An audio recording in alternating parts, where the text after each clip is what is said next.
वो दूसरे मित्र को कहता है कि आप यहीं पेड़ के नीचे बैठो, मैं खाने के लिए भोजन लेकर के आता हूँ।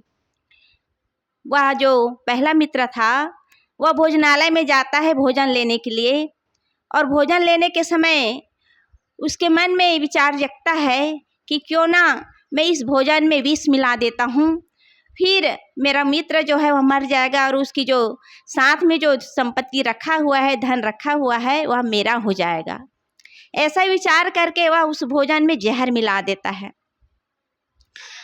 वह भोजन लेकर के अपने मित्र के पास आता है और इधर उसके दूसरे मित्र, उसके मित्र के जो पेड़ के नीचे बैठा था, उसके मन में यह विचार हो रहा था कि क्यों ना मेरा मित्र जब आए तो उस पर हमला करके उसकी हत्या करके मैं उसका धन मैं ले लूँ। फिर होता क्या है कि जैसे ही उसका मित्र भोजन लेके आता है, वैसे ही जो दूसरा मित्र था उसका मित्र वह चाकू से उस पर वार कर देता है। और भोजन लाया था उसको वह सोचता है कि मैं बाद में जो मित्र का लाश है उसको बाद में दफनाने ले जाऊंगा या फेंकूंगा, कहीं भी इसका ठिकाना लगाऊंगा। उससे पहले मैं ये भोजन आया है, इस भोजन को खा लेता हूँ, फिर आराम से सब काम करूंगा। जो मित्र था, वो जो दूसरा मित्र, उस भोजन को खा लेता है। आधी ही रोटी खाया था कि जहर का असर होने लगता है और वह भी मर जाता है। तो इस तरह दोनों मित्र मर जाते हैं।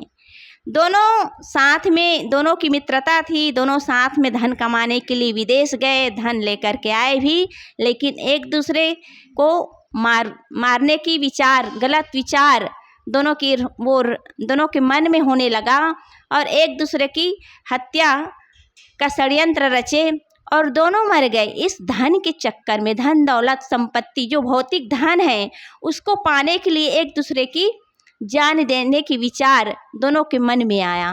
तो इस तरह जो अज्ञानी हैं वही कहते हैं कि जो मेरा है सो मेरा है, वह है ही, और जो तेरा है वह भी मेरा है। तो अभी हम सब बहुत ही सुंदर सुन रहे थे कि भूला लोग कहे घर मेरा। जो भूले हुए हैं वही लोग कहते हैं कि यह धन दौलत संपत्ति मेरा है, यह कुटुंब परिवार मेरा है, लेकिन कुछ भी हमारा नहीं है, क्योंकि सब कुछ छूट जाने वाला है।